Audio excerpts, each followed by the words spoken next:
hunger, 6 days I strive. But when the sun sets, I come alive. The world keeps running, but I stand still, obeying your command, Yahuwah's will. No working hands, no selling ground, only peace and joy abound. A day of rest, a gift so true, Yahuwah, I delight in you. Shabbat shalom, a time of peace, a quarter sign that will not cease. I lay it down, I leave it all, and in your presence I stand tall. No buy and selling, just pure delight in Yahuwah's rest from evening light. A day for worship, a time to be with family close and hearts set free. I hear your voice in stillness deep.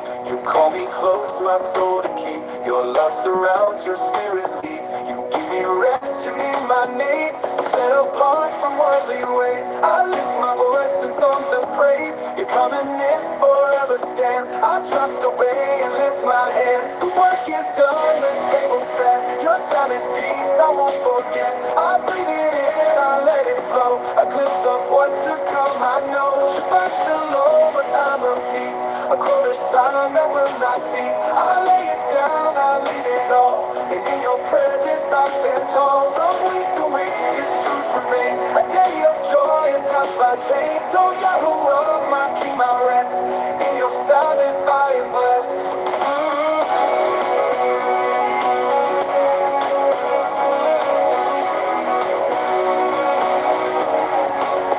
No buying, selling, just pure delight in Yahuwah's rest from evening light.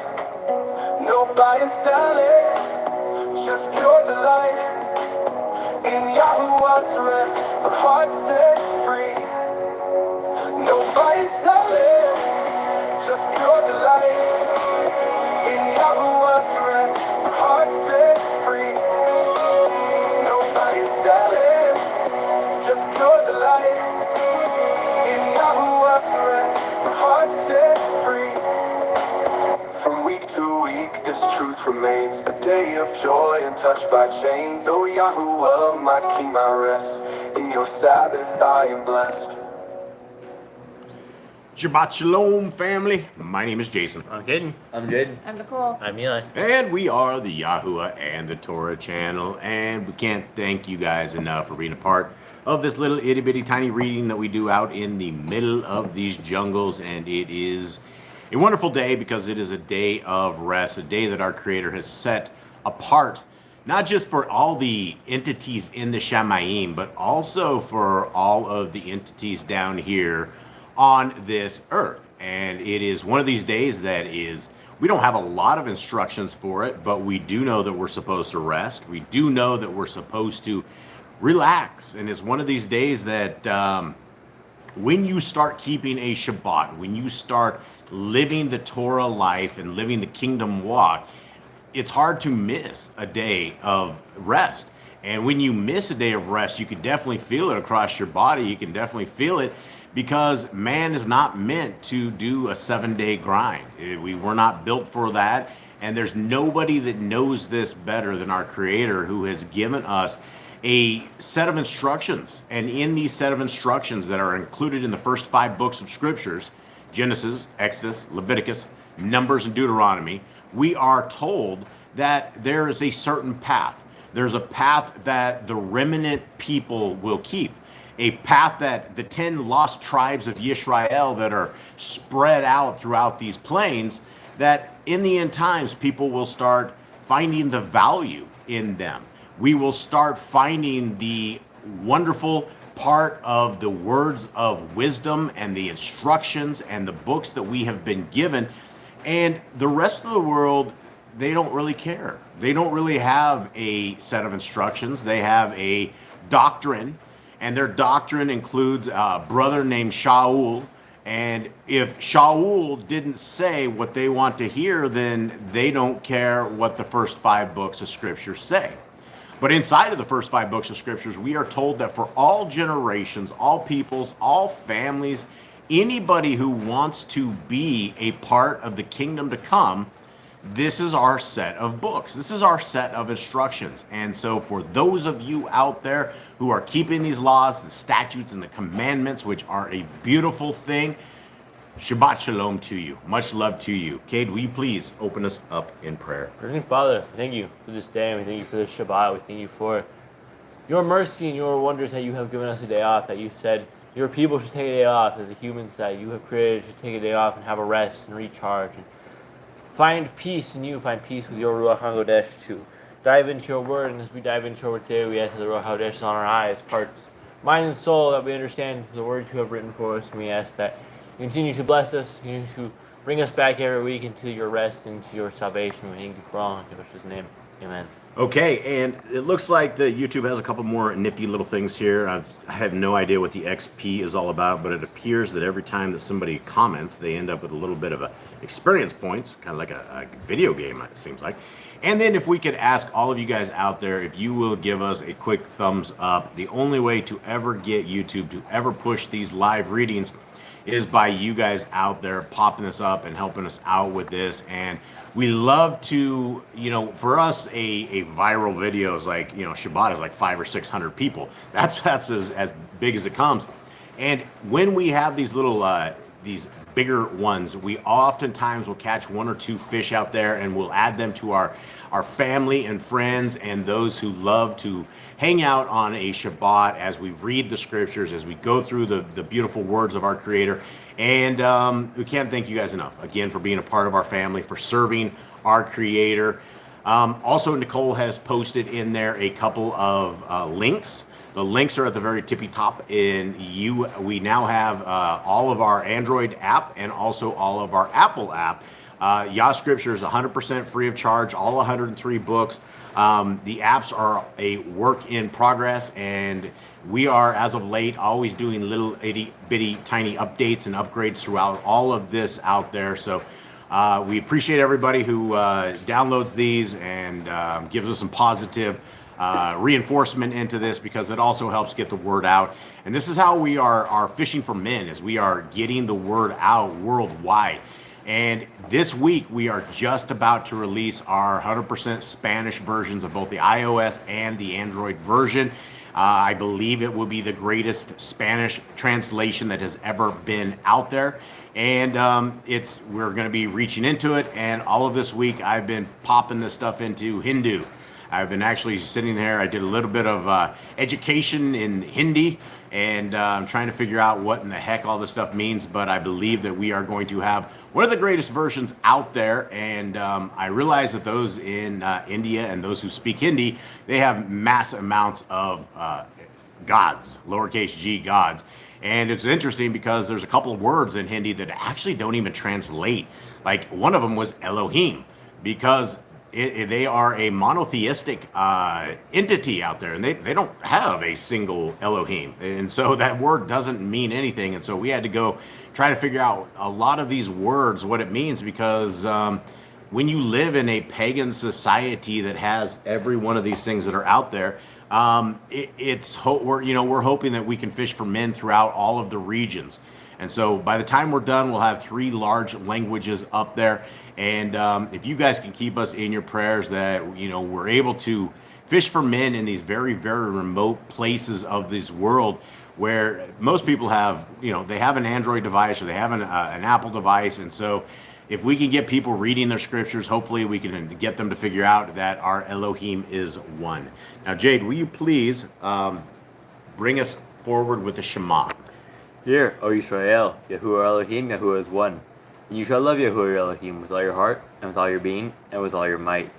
And these words that I command you today shall be in your heart, and you shall impress them upon your children, and shall speak of them when you sit in your house, and when you walk by the way, and when you lie down, and when you rise up. And shall bind them as a sign on your hand, and they shall be as frontlets between your eyes. And you shall write them on the doorposts of your house, and on your gates.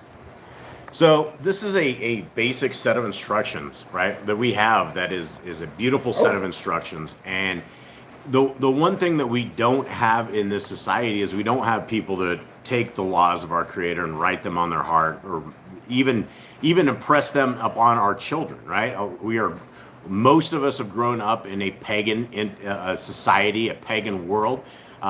When you are in one of the religions, which there's 400,000 plus religions, there's 30 or 40,000 different denominations of Christianity alone. And when that is in, we don't have any value on these beautiful sets of laws, statutes, and commandments. And what we're about to go through is we're about to go through a system that people say is bondage. When there's a deceiving, lying group of people in any sort of religion at all, the first thing they will always try to tell you to do is, oh, you don't want to keep these laws. That's bondage. They will try to lie to you, and they will try to trick you into thinking that there is a better way forward, when in fact, when you actually read these laws, statutes, and commandments, they're not just great advice, but they are healthy advice. They are family spiritual advice. They are advice that you would want to be a set apart person. And when you take these words and you walk these words, then you are a part of a remnant. You are in covenant. And when you are out of covenant, you are called a Gentile. Gentile simply means that you are not in covenant with our Creator. And when you read through scriptures, you don't have things that talk about the house of Gentiles that are being saved. We know that there's 10 tribes that are coming in the last days, the northern tribes of Israel that were put into bondage many years ago. And we know that they will be coming out of bondage in the last days. And this is the people, all of us, that are dispersed. Right now, it's incredible that we're able to go live out here in the middle of these little jungles, far away from everybody, but yet we're able to reach, down to Australia, into India. We're able to go everywhere with this, and it's an incredible opportunity and an incredible time in our lives that we have this technology that we can use, even the technology that they use to put us into a digital jail. We can still use this same technology and try to fish for men worldwide. So with that, Mr. Cole, will you please give us a hello and a shout out to our brothers and sisters? All right, we got Anna Lee, Sue, and Pitbull Pack Life, that's you. That's me. Candy and Ruby, Sarah and William, Crystal, Mr. Brown, Debbie, Gina, Jerry, Deborah, which is, I think, a new name, so welcome to you. Yehoshua in Hebrew means salvation in Australia. Loving Yah, also a new name, so welcome. And I think it's Raj, a new name, welcome to you. Joanna, the Grand, Regina. I'm scrolling here, see if I missed anyone. Keeter, we got Keeter. I'm not there yet. Okay. Merca Silver Patriot, Richie James, still going. Sister Barb and family, Jeremy and Callan, Sylvia. I think it's Dalmi Shea. I don't know. Dalmisha, I think. I have no idea. Me either. Peter, and she's living in favor. All right. Well, family, we love you guys very, very much. Huge hugs to all of you guys. Huge shouts to everybody. When you look around and you look at our immediate family, our bloodline family, it's kind of depressing, right? Because we have my mom, my stepdad. My mom is a hardcore Christian, and there's no other way for her. When you look at my wife's family, they don't really have much of a religion at all. There's really nothing. And the one thing is, when Messiah Yahushua, there were no J's in Hebrew, my friends, and so the person I'm talking about that you may know him as is Jesus Christ. Yahushua said that you can identify those who are your family, real family, and not just those who are a bloodline that is going to die in, unfortunately, their sins, but a real bloodline of the kingdom of Yah. And those are the people who are keeping the law, statutes, and commandments, those who love the commands. And as you go through all of scriptures, from the front of the book all the way to the very end, including all of the Apocrypha, the theme of everything is obedience. If you want to be an obedient set of people, then our Creator not only puts messengers around you, but he also is including you in the end times, in the times of the of a beautiful resurrection when we will come back and we will be walking with our Messiah. We'll be walking with his dad. And so with that, let us get into these beautiful laws, statutes, and commandments of our Creator. And guys, this is the new app. We're actually looking at the brand new Android app. It actually mimics the iOS. We like the iOS version of it so much that we had them, our coder fella, who's actually Hindi, which is really interesting because I sent him like the name Shawl, and I'm like, can you read that? And he's like, I cannot read Shawl, and then so we had to like figure out like all these different names and stuff in Hindi, which is it's very interesting. So here we are right here with the beautiful Torah commands, and these are the commands that we were able to find as we went through the first 5 books of Scriptures a couple times, and hopefully we don't get rained out today because it's sounding a little iffy out there, but we are going to do this to the very best of our ability and get us through this. Okay, so as we go through these laws and commands, right? When people say this is bondage, I say it's completely opposite of this bondage, because bondage is when you don't know the Torah and don't walk the Torah, because you will continue in a sinful nature, in a sinful way. And ignorance is not bliss when we're standing in the fire. It's not going to be, well, you didn't have a chance, because every single one of us have had a chance. We've all had this urging, this nagging in our stomachs that, hey, there's got to be something different. It's got to be more than this. We have all heard these things, and we've all made this decision to either walk with the father of the devil, which is Hasatan, or walk with our Elohim Most High, who is Father Yahuwah. And so these are commands that when we read through them, if you guys have any kind of questions or comments, or they don't make sense to you, we love hanging out with you guys in the chat. We love chit-chatting with you. You guys are our family. And we're just reading Scriptures as a family. We're just reading them as we can do. So let us begin. I wanted to say hi real quick to Brandy. She just popped in. She said that Sue brought her here today. So. Hi, Brandy. And thanks, Sue. All right. Let us begin. Here we go, guys. Commandment number 1, be fruitful. Commandment number 2, multiply, replenish the earth, subdue it, have dominion over the fish, fowl, and every living creature. The herb bearing and every tree is for food. Men and women should build their own families. Master sin, every clean moving thing that lives shall be food for you. Do not eat the blood. Walk before me and be perfect. Regard Yahuwah's covenant, laws, statutes, and commandments. Guys, again, I like to reiterate and point this commandment out. This is the largest commandment that you will find in all 5 books of Scriptures. The first 5 books, Genesis, Exodus, Leviticus, Numbers, Deuteronomy.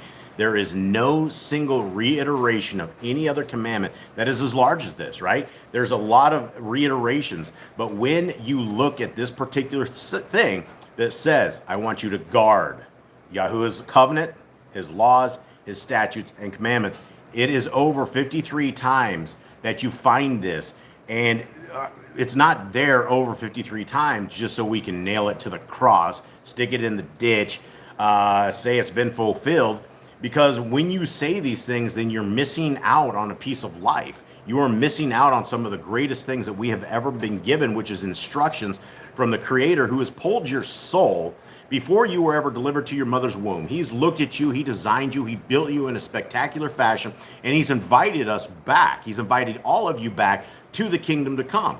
And it's up to us if we guard these laws, statutes, and commandments. Continuing on, every male shall be circumcised at 8 days old. Teach your children the commands and guard the way of Yahuwah. Remember Yahuwah's name for all generations. Keep the Passover, Basada. And we just went over, down here in the jungles, we didn't even know it was the 4th of July. And even if we did, we wouldn't have celebrated anything like that, because it's unfortunate. But those that are stuck in the land of the free and the home of the slaves, it's, they're celebrating Independence Day. But yet most of us never, free men don't vote. And when you see the evil that is going on in the world, the greatest Independence Day that you will ever have is obeying the laws, statutes, and commandments of our Creator. That you will, when you understand that the laws of our Creator were given to mankind, given to us, given to you, that is true independence. And then you will actually start walking these, and everything in your life will change, right? It's not just a one-day celebration. It is a every single day celebration, which is why we are told things like, write them on our doorposts, Talk about them when you get up in the morning. Talk about them when you go to bed. Impress them upon your children. The Torah and the walk with our Creator is something that is a day-to-day activity. And as you get into Torah, you get excited. And you guys can hear, I do a lot of readings with you guys. I get very excited as we start going through these things. And it's an exciting thing to say, right? When you have 400,000 different religions that have no Torah, and then all of a sudden you have figured out that the way to the kingdom is by keeping the Torah and having the faith of our Messiah, things get really exciting. So, these are the appointed times that we have. Passover, right? We don't have Thanksgiving or 4th of July or any of these pagan holidays. Our true independence comes fully with the Torah. Next, keep the feast of unleavened bread and the festival of Matzah. There was one Torah for the stranger and one for the Hebrew. Sanctify all firstborn to Yahuwah. There are no mighty ones before Yahuwah. You shall not make graven images. Do not bring Yahuwah's name. Do not keep the Shabbat. Honor your parents. Do not kill. Do not break wedlock. Do not steal. Do not make false accusations against your neighbor. Do not covet anything of your neighbor's. Do not make an altar from rock or tool is touched. Do not go up to the altar by the steps. If a man steals cattle, he shall restore it 5 times. Yahuwah's laws for criminals. Do not lie with beasts. No sacrifices to other Elohim. Do not oppress a stranger, fatherless, or widow. Do not charge your brother interest. If you borrow your neighbor's raiment, return to him before sunset. Do not curse the ruler of your people. Do not eat what is torn of any beast. No false report. Do not spoil a multitude of evil. Do not judge righteously against the poor. Bring back your enemy's cattle if you find it going astray. Help the animals of your enemy. Stay away from rumors and gossipers. Take no bribes. Do not oppress a stranger, love the stranger. Give your land rest in the 7th year. Speak up, Eli. Do not mention any pagan names. Keep the feast of Yahuwah. Do not cook your goat in his mother's milk. Thank you. Obey the messenger Yahuwah sends before you. This is a big one, right? This is one of these things that I like to touch on, but there's going to be a time, and it may not be in our lifetime, but there is going to be a time when one of our guardian angels, one of our messengers, somebody who has been dispersed, who has been dispatched to you, is going to get you out of this wild and woolly world that we are into, right? And there is, it is very clear when you read the Apocrypha, and I'm just almost getting done with the book of Enoch, and it is such an incredible read. When you read the book, the first part of it is incredible. It talks all about this crazy angels and the Nephilim, the Eliad. And then it goes into other stuff, and then it gets into basically just really, really good reading towards the very end of it. Stuff that it feels like it is for the end times people. Stuff about being obedient. Stuff about how the evil people are going to be taken down. How, we may get caught up into the evil people oppressing us and taking us to school, but that's okay because this is what this is all about. These lands that we are on, what we are on right here is the testing period. This is a testing land for your soul. The one and only thing that we are ever able to take out of our world is our soul. You're not going to take money. You're not going to take your car. You're not going to take food. You're not going to take anything. You have the opportunity of helping your soul into eternity. And sometimes we get caught up on this, 60 years or a year or a week. It just seems like a really, really long time sometimes. But yet this is what it's supposed to be like. We know that a day for our Creator is 1,000 years. And so when you have lived as long as he has lived and been a part of the world that he is into, time really means nothing. It's infinite. And so we get stuck up on little itty bitty tiny things. And eternity's for everything, right? And it is ever. And so this is why it is good to cling our hearts, our minds, our souls, our hands, our temples, do everything possible that we can do to make sure that we exit this world as obedient people of our Creator. And one day, a messenger is going to come and it's going to pull us out of this. Okay, continuing on. Do not bow down to other Elohim or gods. Serve Yahuwah. Make no covenant with other Elohim or outsiders of the land. Do not make or use this anointing oil on a normal person. Do not make or use this perfume on a normal person. Do not be a liar. You missed one. Just a few. Do not eat the fat. Where'd you go? I don't know. Something just happened. Do what you say you are going to do. Return what is your neighbor's. Obey Yahuwah's dietary laws. Women's time of separation. Obey Yahuwah's hygiene laws. Keep the Day of Atonement, Yom HaKippurim. Do not uncover the nakedness of your family. Do not take your woman's sister for wife. Do not lie of the woman in her uncleanness. You shall not sacrifice your children to Moloch. Do not be a sodomite. Be holy. Do not reap the corners of your field, or you shall not glean your vineyard. Do not deal falsely or defraud your neighbor. Do not lie or be a liar. Pay Hey. your workers for the day's wage they are due. Do not harm the disabled. Do not endanger your neighbor. Do not hate your brother. Rebuke your neighbor for his sin. Love your neighbor as yourself. Do not divert your cattle. Do not mingle your seed. Do not mingle linen and wool. Do not lie with a taken woman. Do not eat the fruit of the trees for 3 years. Do not practice sorcery. Do not round your beard or corners of your head. Do not cut yourself for the dead. Do not get tattoos. Do not prostitute your daughter. Do not defile your temple. Do not consult the medium. Respect your elders. Have correct weights and measures. Let's just look at these, like right here, right? Do not consult the medium, respect your elders, have correct weights and measures. These are all these beautiful instruction commands that we have been given, that even when you are in a, say, religion of Christianity, they will say that we only have the 10 commandments. But at the same time, the fourth commandment, which is to obey the Shabbat, they don't do that, right? They will simply tell you that, well, Jesus rose on a Sunday, and so that's our new Shabbat. That's the way we do it. When there's absolutely nothing in Scriptures that tells us that, the seventh day Sabbath has been changed to any other day, right? And so when you take these commands and these beautiful commands and you don't even know them and don't even care about them, it's a detriment to your life and to your health, right? A lot of people don't know about consulting a medium. It obviously is probably not a great idea, but what about respecting your elders and having correct weights and measurements? All of these things have been given to us to get us in track and to make sure that we are part of the kingdom to come. Did you have something? What you got? Yahushua in Hebrew means salvation has a question. Can you elaborate on rounding the beard? Can we trim the beard? I heard you can trim it. No? So Haircut? No good? this is how I see this command, right? The peg, I don't think there's a problem trimming your beard per se, but when you start doing the old goatees and you have designer designs on your face, that's what the pagans are doing. Now, I will tell you, and this is a little bit biased, but I think a beard is an alpha male thing. It doesn't matter if it's a scraggly beard. It doesn't matter if it's splotchy. It doesn't matter. It's an alpha male thing. And why do I say that?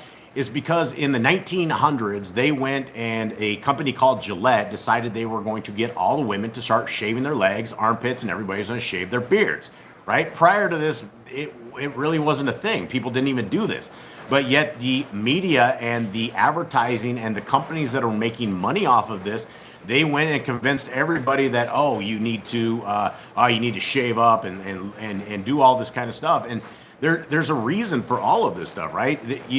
Even for women and men, the hairs, I'll tell you, living in the jungles, we have a lot of critters and a lot of bugs and a lot of things. And every single hair that you have was meant to be a part of your body.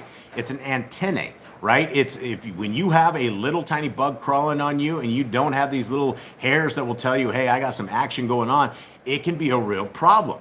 My neck and my face has been preserved for years because I have a huge old bushy beard and nothing can get to my neck. A lot of times the kids will have bites on their necks and various things.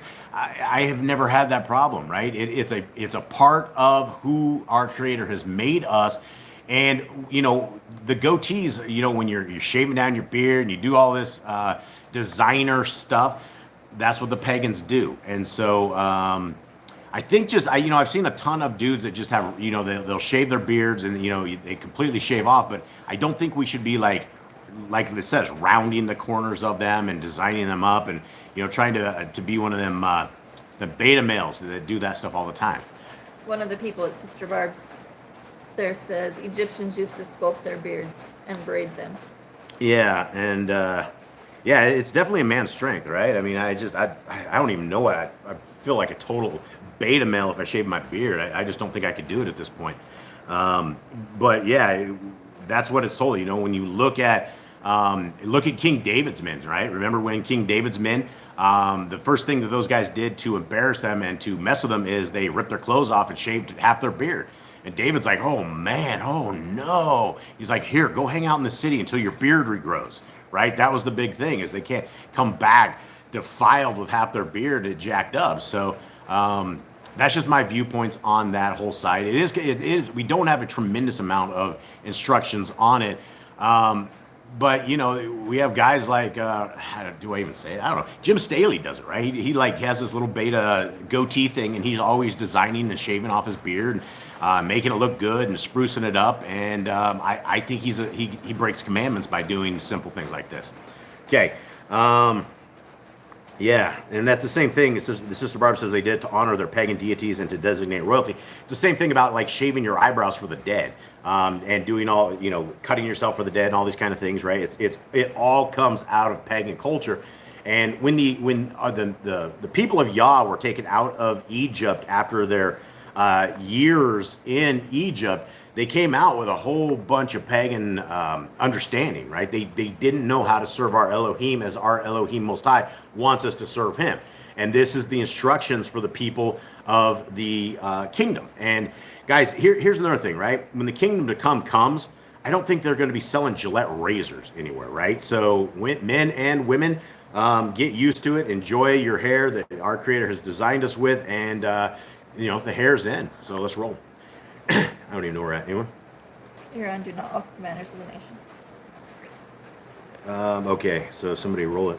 Do not walk in the manners of the nation. Keep the feast of first fruits, Shavuot, Omer count, Pentecost. Keep the Feast of Trumpets, Yom Teruah. Keep the feast of Kodesh, Shemini Atzeret. If you blaspheme the name of Yahuwah, you shall be put to death. If you kill your neighbor's animal, you must give him another. Repay injury for injury.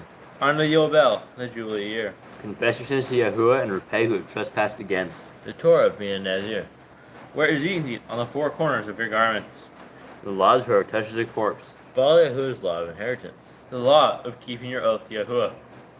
Do not add or take away from the word. Guys, this is a big one, right?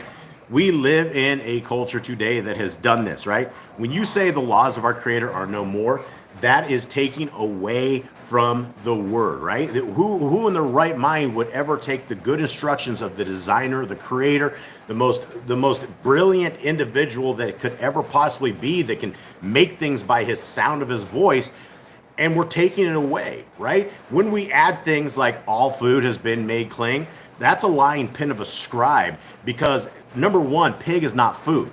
And that's the first thing the Christians will always tell you, and they'll come at you with their pig forks, and they will attack you and try to take you to school because, oh, they love their pig. And you know what's funny? It's not funny, but there was this lady down here for years, and we'll just call her Diane. And she was a super Christian gal, and we would talk to her about pig, and she'd go, "Oh, honey, I will bless my food. Oh, honey."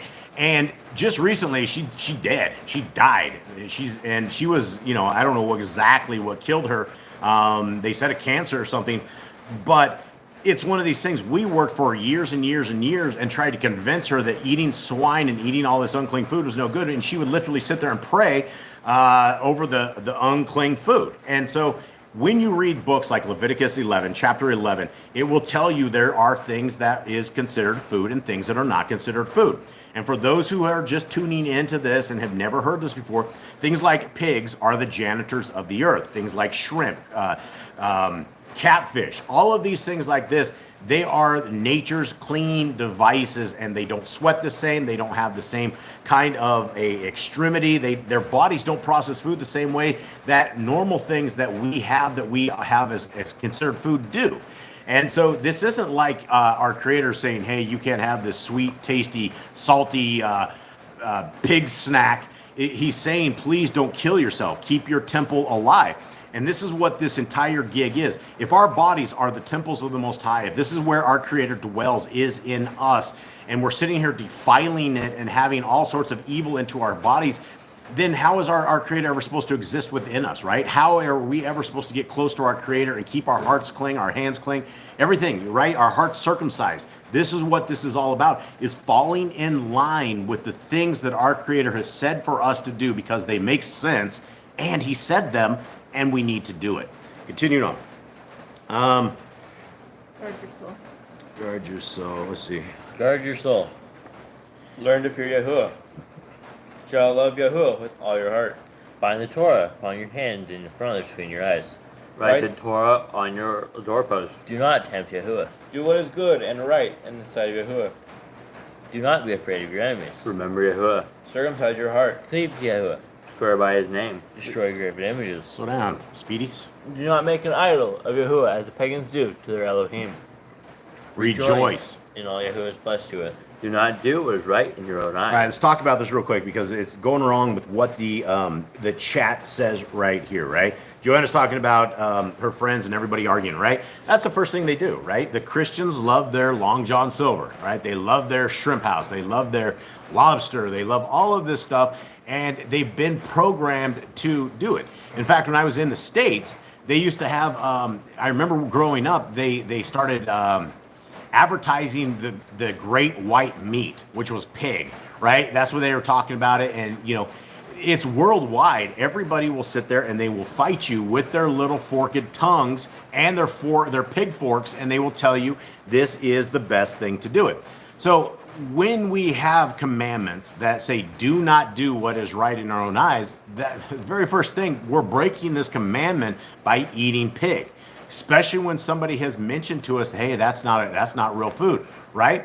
So on the day of judgment, when it's very clear in the Apocrypha that we are not supposed to worry about those who were commandment breakers, right? Those who did not follow in the ways of our Creator, we're not supposed to mourn for them. What we're supposed to do is we're supposed to rejoice for those who are part of the kingdom, those who have decided that obedience is better than living this nasty life of eating all this bad food, right? We're doing what is right in our own eyes by saying all food has been made clean. And most people that you tell this to, they will fight you tooth and nail for a little bit of pork rinds. You have some? We have a couple questions. All right. One is, are ducks kosher?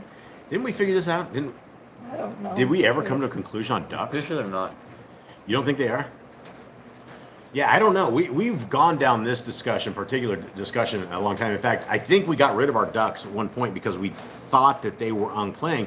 But that's one of these things. People will debate this one here and there. I don't know. They have webbed feet. And chickens, they got little claws on their feet. Anyone? Anything? Nothing. I would eating ducks. I don't know. Yeah, we don't eat ducks. We could not figure this part out. But a lot of people will say yes. A lot of people will say no. Family, we keep it a no because we don't know. We don't know have that exactly there. Yeah, and then Sister Barb will confirm that eat. Joanna not to eat. Honeymoon Stitch, what's up, Brian? Much love to you, brother. Yeah, so I would say that's a no on duck. Anything else? One more question, but not about food. What's up? Question for, are women commanded to wear zizits? I wear zizits, bracelets, so should I wear as a woman on the four corners of my clothing? I would definitely wear them on the four corners of your garments, right? It's the children of the Most High, right? Children of Elohim. A lot of people, especially the Judaism folks, will, number one, not let their women even learn Torah and not let them wear tzitzits. And then you'll have certain people in Torah groups that are like, well, that's only for men. It's a separation thing, right? It is a commandment, and I believe it's a protection. It's a hedge of protection. Not only with, the whole point of this is that when we're wearing tzitzits, we are not to forget the laws, statutes, and commandments of our Creator. We've had other people in these discussions that talk about going out without them and feeling a little less protected. Now, I don't want them to be like talisman or something of the sort that you have to have it, but I believe that when you are obedient to our Creator does give you extra protection in terms of the messengers. There are legions of messengers that are there to protect us and to keep us away from the forces of darkness. And so, yes, I would say absolutely to wear them. So let us continue on. Anyone? Do not heard the words of false prophets. Do not make any baldness between your eyes for the dead. Again, more pagan stuff that we are, coming out of this pagan stuff. You shall not eat any abominable thing. You shall give to a stranger clean food that dies of itself, but you shall not eat of it. Give tithe your increase of seed year by year. The laws of the end of the 7-year release. Do not borrow from the nations. Do not harden your heart nor shut your hand from the poor. Do guard month 1 of Yahuwah's calendar. 3 times a year, all males shall appear before Yahuwah. You shall make judges and officers in all your gates. Do not plant Asherah poles near the altar. There must be 2 or 3 witnesses. Hearken to the prophet Yah who is chosen. The prophet test of Deuteronomy. Do not remove your neighbor's property line. How to deal with falseness among Torah keepers. The first child is to get double portions. If your brother's cattle or clothes are lost and you find them, you must return them. A woman shall not wear a pantage to a man, nor a man wear a pantage to a woman. If you find a bird's nest with the mother and the babies or eggs, take the babies, but not the mother. If you build a new house with a flat roof that is able to be lived on, you must put a railing around it. Do not be a prostitute. Do not use dirty money. Law of divorce. Do not take a person's millstone from pledge. If you lend your brother, do not enter his house to get your payment. He must bring it to you. Return his clothing before sunset if that was his pledge. Do not oppress a hired servant that is poor and needy. Every man shall be put to death for his own sin. Do not go back to forgotten sheep in the field. Leave it for the stranger, fatherless, and widow. Do not muzzle your ox when he treads out grain. If your brother dies and has no child, you shall take his wife and the firstborn after your brother. At the end of 7 years, you are to read the Torah at the Feast of Sukkot, the Feast of Tabernacles. Okay, all right, so here we are. Let us roll into this, and we are into Numbers. And Jade, will you please give us a breakdown of, prior to where we are inside Numbers, a breakdown? So we are in the wilderness. The people of Israel have been traveling around. They have gone astray quite a few times. Most recently, they went astray with Moab and came outside of Moab. The king of Moab consulted a sorcerer, someone who does black magic, and he tried to have them cursed, but he follows Yahuwah and obeys Yahuwah, even though he still does black magic. He does what Yahuwah tells him. He blessed them. He couldn't curse them. He did as Yahuwah told him. He was very angry. Then the children of Israel started intermingling with the people of Moab, started worshiping and sacrificing all these evil things. And Eleazar, the priest, his son Pinecos, he went and killed 2 of the people, one a man of Israel and a woman of Moab. And then after that plague had stopped, they got a plague and it killed them all again. And there's a whole bunch of them that died. So then Yisrael, Yahuwah had Eleazar and Moshe go and account for the people. He had them do a census, see how many people were there. And in the census we learned that one of the leaders of the tribes didn't have any sons, so they had daughters. In the chapter after that, they came and said they wanted an inheritance, and Yahuwah said that was right and fair, that if they doesn't have any sons or anyone to give it to, then it should go to the daughters. Yeah. And you know, here's one quick thing. If you guys look at this app, look at the very top right now. There's a little finger that's going back and forth. How many times you guys been with us where I actually like go back and forth the wrong way? This is one of the fixes that's in the Apple version and the Android version. So when you're reading this and you're scrolling up and down, you don't accidentally go left or right. It's very cool. And you know, I'd like to also talk a little bit about the Phineas Pinecos, the guy that shish-kebabbed, evil that was dwelling in the middle of this group. And, you know, I'll oftentimes, as I'm exposing a criminal enterprise that is out there always fighting against the Hallelujah Scriptures, who is continually hurting and taking out people of the Torah, people are like, well, just let Yahuwah deal with this stuff. And imagine the world we had lived in right here where, you know, Phineas, you know, he was going to go shish-kebab these guys and somebody goes, oh, don't worry about it. Just let Yahuwah deal with it, right? Sometimes the way that Yahuwah deals with this is by his people shish-kebabbing people, right? It's sometimes you have to take action.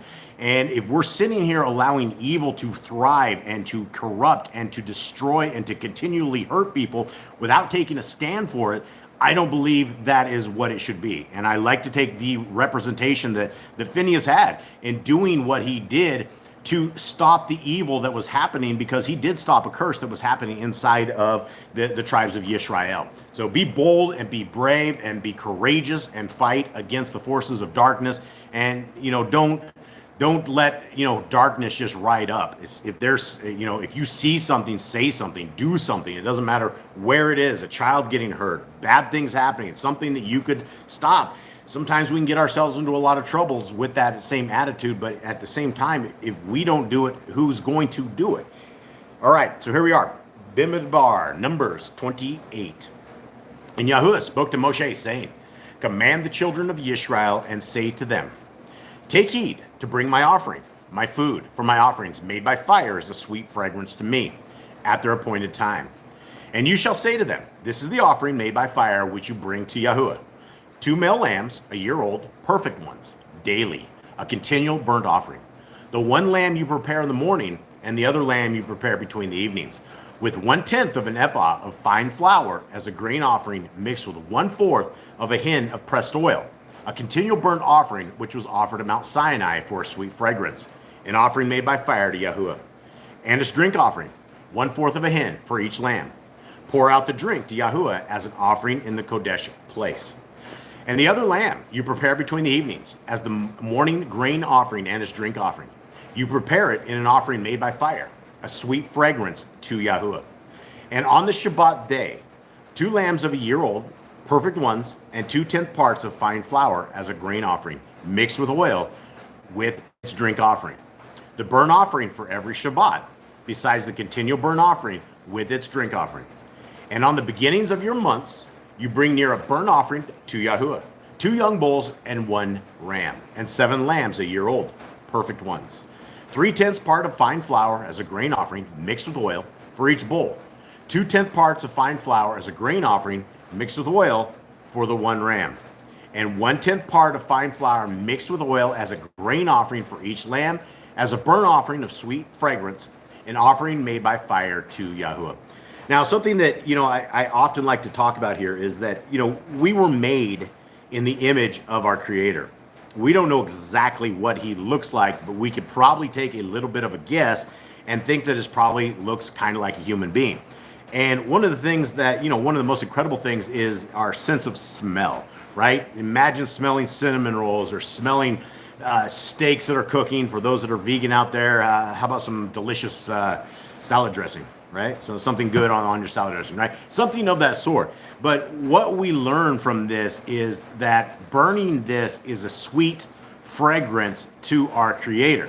So we live in this hoaxed up world that says that we're billions of light years and we're flying around the sun 1,000 miles an hour. We're just going, everything's crazy, right? There's all these other planets that probably have life on them, and they're constantly putting out all of this garbage when in fact it seems like our Creator is far closer than all of this lies that they have put it. And when you are hoaxed with this, Star Trek style world that they have made it into, it's very, very easy to think that our Creator is a long ways away and that we are insignificant and that we aren't uniquely, specially made. But when you are very understanding that if our Creator is sitting here able to smell one of these offerings, that it can appease him, he wants a little extra salt on it, right? He wants you to make sure that it's done right. Where is he, right? Is he right outside our firmament? Is he sitting right outside? Like David says, the earth is a footstool to him. Everything in Scriptures very much talks about us having foundations. It talks about all of these things. And so it to me, it seems very clear that our Creator is very, very close to us. And he's watching this soap opera go on. He's watching the testing of the humans that he has created to see who will be obedient, who will walk in righteousness, and who will walk with their daddy, Satan. So continuing on. 14. And their drink offering is half a hin of wine for a bull, and 1/3 of a hin for a ram, and 1/4 of a hin for a lamb. This is the burnt offering for each month throughout the months of the year. And 1 male goat as a sin offering to Yahuwah is prepared, besides the continual burnt offering and its drink offering. And in the first month, on the 14th day, is the Pesach of Yahuwah, Passover time. And on the 15th day of this month is a festival. For 7 days, unleavened bread is eaten. So here we have our feast of unleavened bread, our 7 days of feasting. We have Passover the night before, 2 separate appointed times right here in these 2 verses. 18. On the first day is a Kodesh gathering. You do no servile work. And you shall bring near an offering made by fire as a burnt offering to Yahuwah, 2 young bulls and 1 ram, and 7 lambs a year old, perfect ones they are for you. And their grain offering, fine flour mixed with oil. Prepare 3/10 part for a bull and 2/10 part for a ram. Prepare 1/10 part for each of the 7 lambs and 1 goat as a sin offering to make atonement for you. Prepare these besides the burnt offering of the morning, which is for a continual offering. According to these, you are to prepare the food of the offering made by fire daily for 7 days as a sweet fragrance to Yahuwah. It is prepared besides the continual burnt offering and its drink offering. And on the 7th day, you have a Kodesh gathering. You do no servile work. This is a high Shabbat.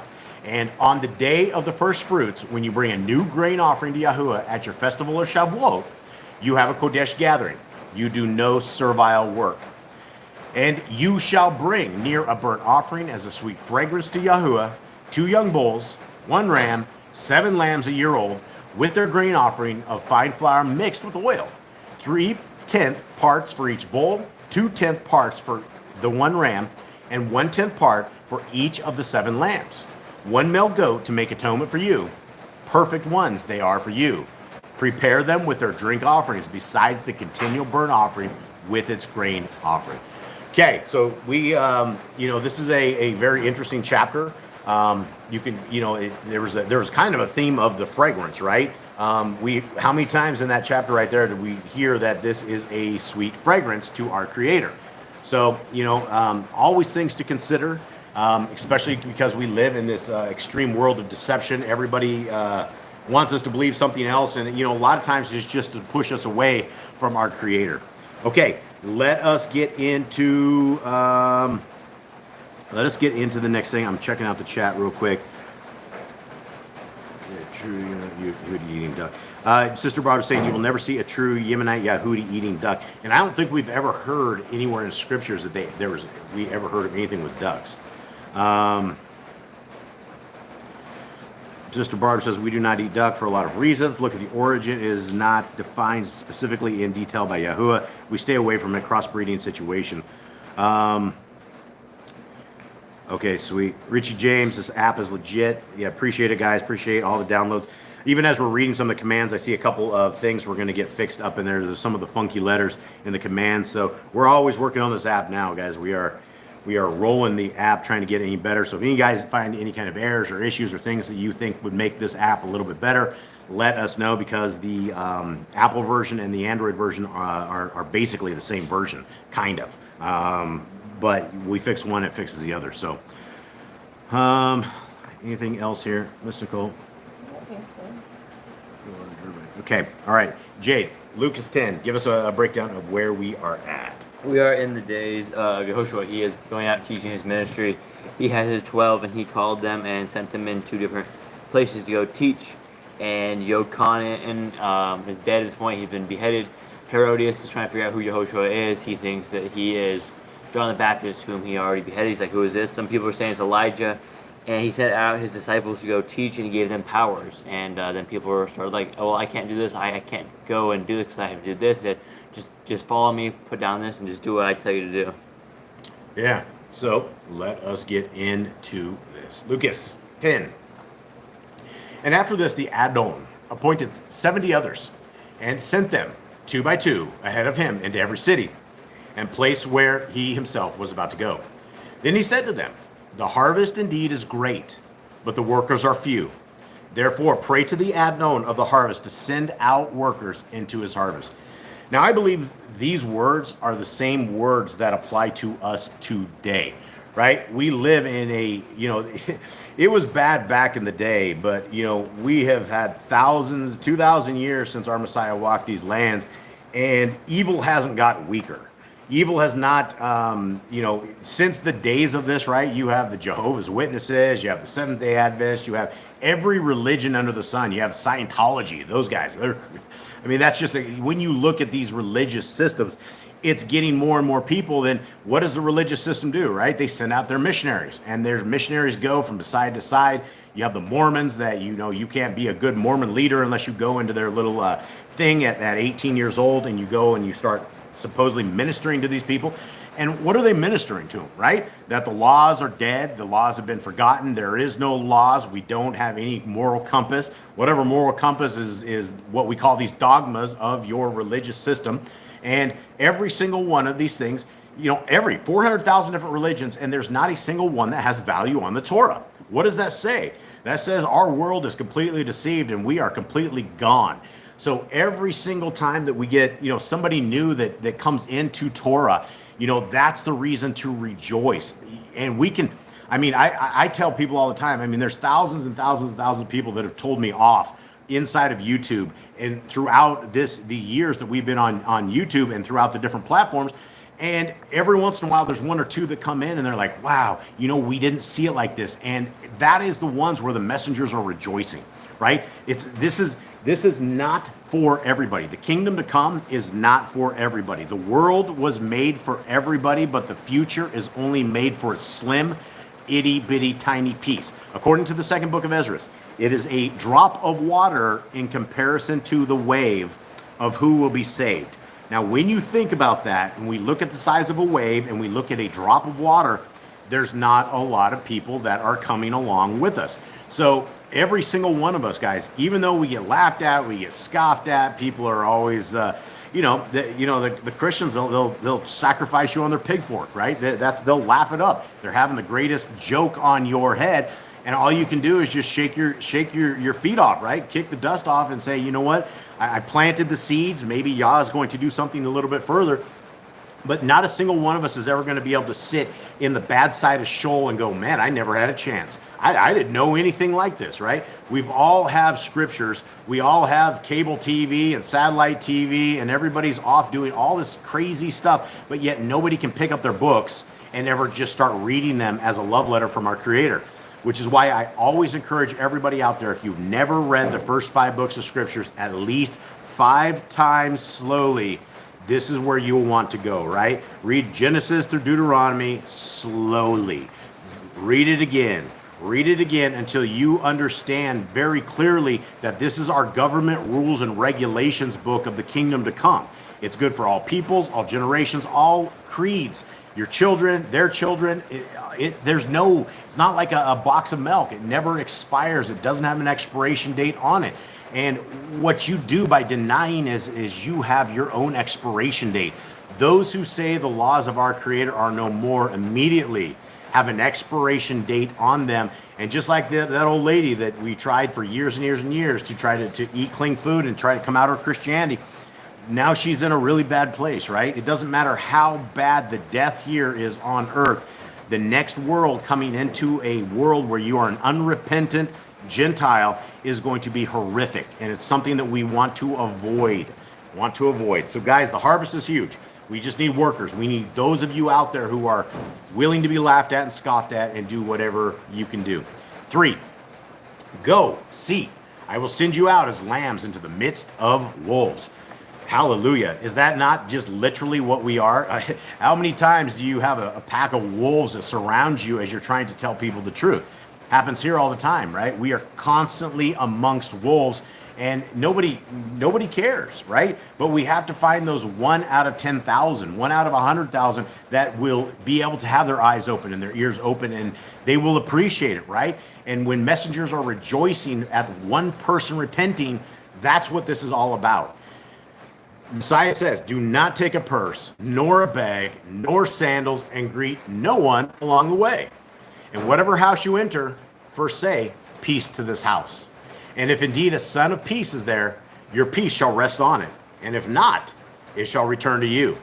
A lot of stuff to consider right here, right? A lot of stuff in, also, when we say word curses on people, that's a real deal, right? When we say peace to this, and it is based upon our Adonai, it's based upon scriptures, there's something about that, right? So remember, what we utter from our mouths can damn us, or they can not, it can put us into a good spot, which is why we need to be very, very careful, and why Messiah says that it's not what enters the man's mouth that comes out of it, but it's what exits his heart. When we ring that bell, when we make a bad joke or something evil or word curse somebody, and it affects people in a negative way and ripples, and even if not, we're going to have to listen to everything that we say. Every foul word, every bad thing, every bad joke is going to be replayed for us in the kingdom to come, and we're going to be embarrassed. We need to clean ourselves up, and this is we live in a house of guys here. We have one female here, so it's easy to be the guy that's preaching to this little crew right here amongst us. 7, and stay in the same house, eating and drinking whatever with them, for the laborer is worthy of his wages. Do not move from house to house. And into whatever city you enter, and they receive you, eat whatever is placed before you, and heal the sick there, and say to them, the reign of Elohim has come near to you.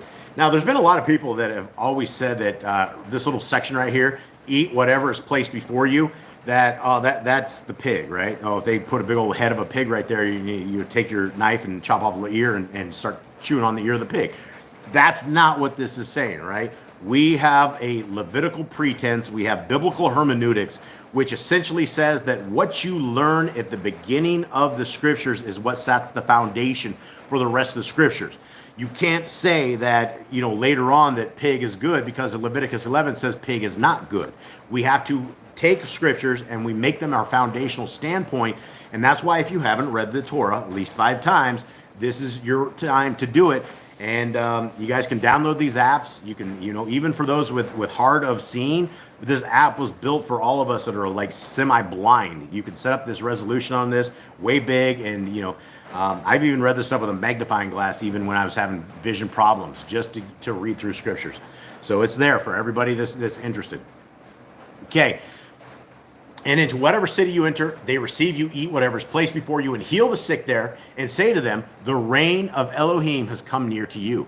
And into whatever city you enter, and they do not receive you, go out into its streets and say, even the dust of your city, which clings to us, we wipe off against you. But know this, that the reign of Elohim has come near to you. And I say to you, that it shall be more bearable for Sodom in that day than for that city. Woe to you, Chorazin! Woe to you, Bethsaida! For if the miracles at which were done, if you had been done in Zor and Zidon, they would have repented long ago, sitting in sackcloth and ashes. But it shall be more bearable for Zor and Zidon at the judgment than for you. And you, Capharnaum, who are exalted to the Shamayim, shall be brought down to the grave. He who hears you, hears me. He who rejects you, rejects me. And he who rejects me, rejects him who sent me. Okay, this is not only is this a Trinity breaking verse, but it's also the same experience that all of us have, right? When we are laughed at, when we are scorned, when the Christian religion kicks into programming and they call you a heretic because you keep the laws of our Creator, and they're like, oh, you're under bondage and yada, yada, yada. Right? They are rejecting our Messiah. Although they say Jesus is the way, Jesus is the truth, Jesus is the life, and they don't understand, right? Because they're not only rejecting our Messiah, but they're also rejecting his dad, Yahuwah. And that is who sent our Messiah, Yahushua. And so you're basically kicking everybody to the curb, and then you think that, once saved, always saved, right? You can say a prayer at 8 years old and you can get in. When in fact, very much right here, that if you reject our Messiah, then you're rejecting our Creator. And the Creator sent our Messiah under the guise of the Torah. He sent him with the laws of the Torah as his governing guide, as what we are supposed to be keeping. So when you reject the Torah, you reject Messiah, and you also reject his dad. That's just the bottom line. 17. And the 70 returned with joy, saying, Adonai, even the demons are subject to us in your name. And he said to them, I saw Satan falling out of the Shamayim as lightning. See, I give you authority to trample on serpents and scorpions and over all the power of the enemy, and none at all shall hurt you. A lot of power there, right? There's a power in faith. And as Messiah Yahushua said, if you believe you can move this mountain from one location to the other, or uproot a fig tree and put it down, you can do it. This is what faith is all about, right? There is a supernatural power to those who walk the Torah, that have Messiah Yahushua, and have the Ruach HaKodesh ruling in their lives, that you can do amazing stuff, right? There's power. There's power in the name. There's power in all of this. And so we're not just handed over to these devils and demons that are all around us. There's power, which is why, again, we need to keep our temples clean. We need to keep our bodies clean, our minds clean, and be seeking Torah all the time. Continue on, 20. But do not rejoice in this, that the spirits are subject to you, but rather rejoice because your names have been written in the Shamayim. Huge stuff, right? This is what we are trying for. This is the end goal. We're trying to get our names written in a place in the Shamayim of righteousness. Those who were obedient and those who were righteous, when we have our names written, that is the greatest thing that we can have. 21. In that hour, Yahushua exulted in the Ruach and said, I praise you, Father, Adon of the Shamayim and of the earth, that you have hidden these from clever and learned ones and revealed them to children. Yes, Father, because thus it was well-pleasing in your sight. Big stuff, right? Again, This is a Trinity breaking. Every verse that we read here is a Trinity breaking thing. I praise you, Father. Did he just say, I praise myself, Yahushua? No, he very clearly distinguishes between himself and his Father. And when you see things like this, right, there's 400,000 different religions, all of these different people that have no laws, statutes, or commandments. Yet Messiah very clearly says, you have hidden these things from the clever and learned ones and revealed them to children. How many educational people are there in all of these Christian schools that sit here and teach these doctrines that the Messiah has killed the laws, or that there's a new set of laws, or there's a new set of instructions that are differing from the old set of instructions, right? All these guys are supposedly clever, right? They make $60,000, $70,000 a year sitting here teaching and telling lies, yet they are the poorest amongst all of us when it comes to their souls. They're sitting here literally damning people to hell by what they're saying, and it's not in the scriptures. And these are the guys that are supposed to be reading the scriptures, right? These are supposed to be the most astute, clever ones among us, yet they are deceptive demons that are preaching demonology. 22.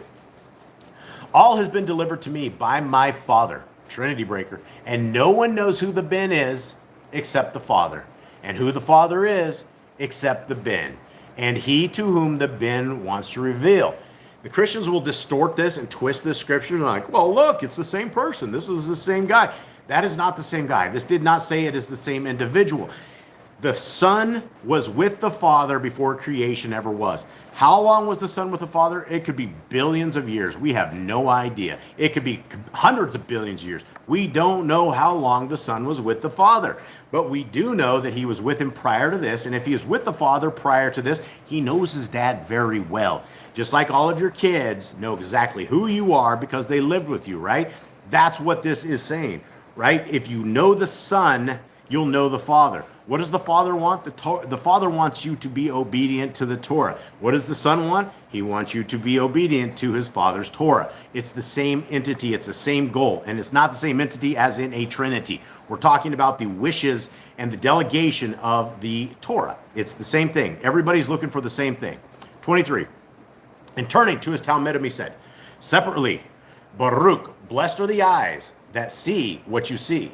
For I say to you that many Neviim and sovereigns have wanted to see what you see and have not seen it, and have not seen it, and to hear what you hear and have not heard it. Now, what we're talking about is we're talking about the ministry of Messiah Yahushua. They were waiting for their salvation. They were waiting for the Son of the Most High. And everybody, that was the thing about, the Christians don't think that the Son was ever mentioned prior to this, but when you read books like Enoch, it very clearly says our Messiah's name. When you read the books of Adam and Eve, it very clearly talks about our Messiah. When you read the prophets of old, they're very much clearly prophesying a Messiah that is coming. They all saw it, and they all knew, and they wanted to see it. Everybody's been yearning for, looking at the face, at the example of our Messiah, and they were never able to see it up until this point. 25. And see, a certain one learned in Torah stood up, trying him, and saying, Teacher, what shall I do to inherit everlasting life, Kai? And he said to him, What has been said, written in the Torah? How do you read it? And he answering said, You shall love Yahuwah your Elohim with all your heart, and with all your being, and with all your strength, and with all your mind, and your neighbor as yourself. And he said to him, You have answered rightly. Do this, and you shall live. Now, again, the Christians will completely corrupt this scripture. They will tell you that there's 2 commandments and 2 commandments only, and these are the commandments of Jesus right here. That you love your Elohim with all your heart, with all your being, with all your strength, and with your mind, and your neighbor as yourself. Now, these are the 2 of the greatest commandments, and from all of us that start reading the scriptures today, we realize this is a Shema. This is out of Deuteronomy 6. This is nothing new, right?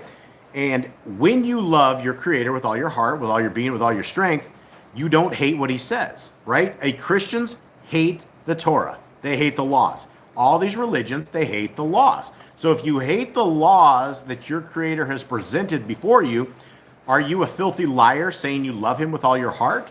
Or are you just deceived, right? It's one or the other. So when we have the love of our Creator, showing him this love is with obedience.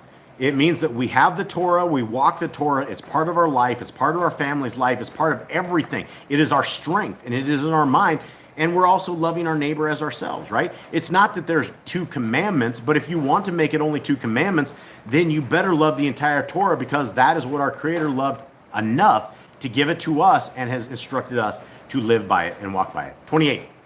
And he said to him, you have answered rightly. Do this and you shall live. But he, wanting to declare himself righteous, said to Yahushua, and who is my neighbor? And replying, Yahushua said, a certain man was going down from Jerusalem to Jericho and fell among robbers, who both stripping and beating him went away, leaving him half dead. And by a coincidence, a certain Kohen, a priest, was going down that way. And when he saw him, he passed by on the other side, right? And you would have, these priests and their Talmudic things, this is what these priests of these times were doing, right? They didn't just have the Torah in knowing that they should have picked this guy up. They have the Talmud. They have all of these other things that they're like, oh, this guy's got blood on him. He's going to be unclean. I can't touch him. I can't get unclean until night to touch this guy and to bandage him up and to help this guy up. So they see this guy and they pass to the other side, like the guy has leprosy or something. 32. And likewise, a Levite also, when he came to the place and seen, passed by on the other side. So you have 2 different sets of guys here, and both of them see the exact same thing. They see an unclean guy all busted up, bleeding, blood everywhere, and they're like, wow, this I don't want to get unclean. But a certain Shomerite, journeying, came upon him, and when he saw him, he had compassion on him. And he went to him and bandaged his wounds, pouring on oil and wine, and having placed him on his own beast, he brought him to an inn and looked after him. And going out the next day, he took out 2 pieces of silver, gave them to the innkeeper, and said, look after him, and whatever more you spend, I shall repay you when I return. Who then of these 3 do you think was neighbor to him who fell among the robbers? And he said to him, he who showed compassion on him. Then Yahushua said to him, go and do likewise. And it came to be as they went that he entered into a certain village, and a certain woman named Martha received him into her house. And she had a sister called Miriam, who also sat at the feet of Yahushua and heard his word. But Martha was distracted with much serving, and coming up, she said, Adonai, are you not concerned that my sister has left me to serve alone? Speak to her then to help me. So we hear a little bit of sibling rivalry here, right? We have some issues that probably wouldn't arise much unless you were dealing with a couple of sisters, a couple of brothers, something of this sort. And like, Messiah, I'm serving you alone. Speak to her. And Yahushua answering said to her, Martha, Martha, you are worried and troubled about much, but one only is necessary. And Miriam has chosen the good portion, which shall not be taken away from her.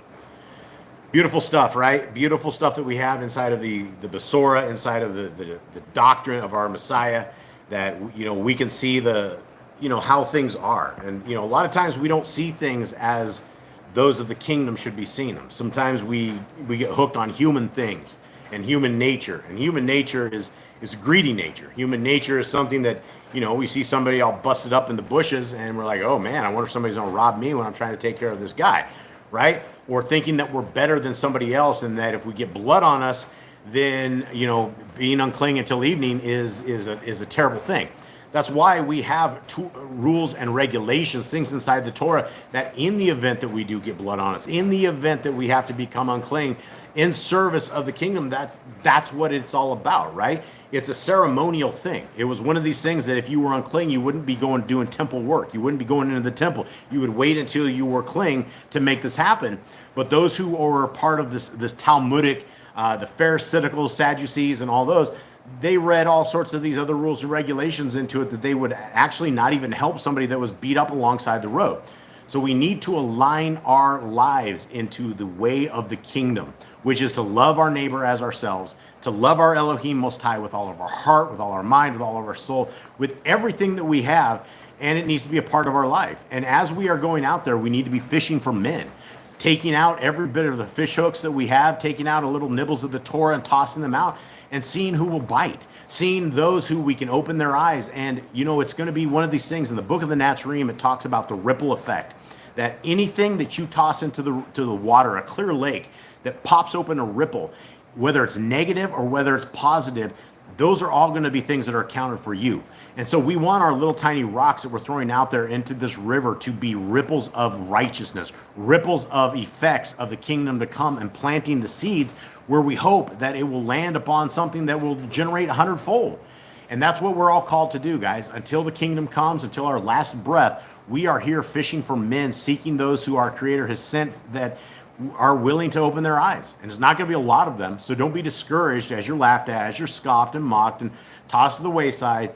That's the way it happens. If they have done this to you, it's because they hated our Messiah and they hate our Creator. So with that, everybody, I think we are good. Much love to all of you guys out there for sure. Jade, will you please bless our brothers and sisters? Yahuwah brought you and guard you. Yahuwah make his face shine upon you and shall favor you. Yahuwah lift his face upon you and give you peace. Yeah. All right, guys. Much love to you all. Let's hit it.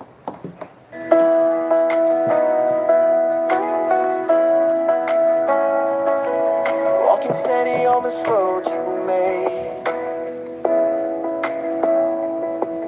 Every step guided by your ways. When I listen close, I understand all your truth held in your perfect plan. Rising higher than before, lifting praise from deep in my core. Lifting praise, Yahuwah, your presence sets me free. Dancing wild 'cause you're all I need. My heart alive with pure delight as I move within your light. Dancing, praising, celebrating. Your ways are true and I'm not waiting to lift my hands to you.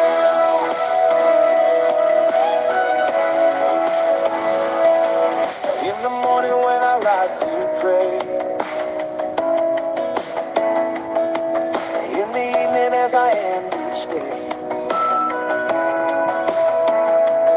every word you speak becomes my song, teaching me where I belong.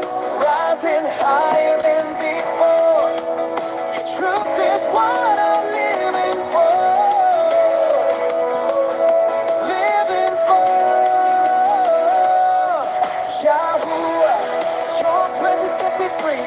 Dancing wild 'cause you're all I need. My heart alive with pure delight as I move within your light.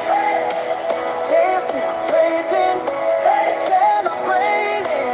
Your ways are true and I'm not waiting to lift my hands to you. I'm alive, your love surrounds me. Your love surrounds me.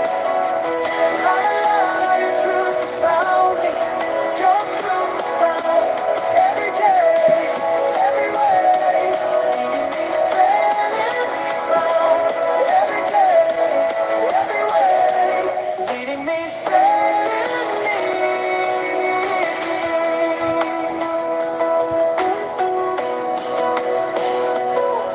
Yahuwah, your presence sets me free. Dancing wild 'cause you're all I need. My heart alive with pure delight as I move within your light. Dancing, praising, celebrating. Your ways are true and I'm not waiting to lift my hands to you. To lift my hands to you. Forever lifting praise to you.